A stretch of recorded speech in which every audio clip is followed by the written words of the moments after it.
మనం mirror work చేసుకోవాలంటే చాలా టైం టేకింగ్ కదా. సో ఈ మెథడ్లో ఒకసారి స్టిచ్ చేసి చూడండి. చాలా తక్కువ టైంలోనే మన వర్క్ అనేది కంప్లీట్ చేయొచ్చు. నేను ఈ ప్లాస్టిక్ మిర్రర్స్ తీసుకొని ఒక ప్లెయిన్ బ్లౌజ్ ఉంటే దానికి ఇలా స్టిచ్ చేస్తున్నానండి. మనం ఈ ప్రాసెస్లో స్టిచ్ చేసామంటే చాలా తక్కువ టైంలోనే వర్క్ అనేది కంప్లీట్ అవుతుంది. లుక్ కూడా చాలా బ్యూటిఫుల్గా ఉంటుంది. నేను హాఫ్ పట్టులో ఫ్యాబ్రిక్ తీసుకొని 1 మీటర్ ఇలా బ్లౌజెస్ అనేది స్టిచ్ చేసుకుంటాను.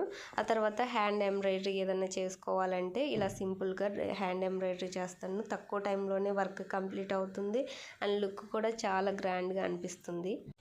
ఈ వర్క్ మనం బయట చేయించుకోవాలంటే 500 అబోవ్ లేదంటే 1K వరకు కూడా ఉంటుంది. మనం ఇలా 1 or 2 డేస్లోనే వర్క్ కంప్లీట్ చేసుకోవచ్చు. దట్టు మనకి 100 రూపీస్ బిలోనే వర్క్ అనేది కంప్లీట్ అవుతుంది.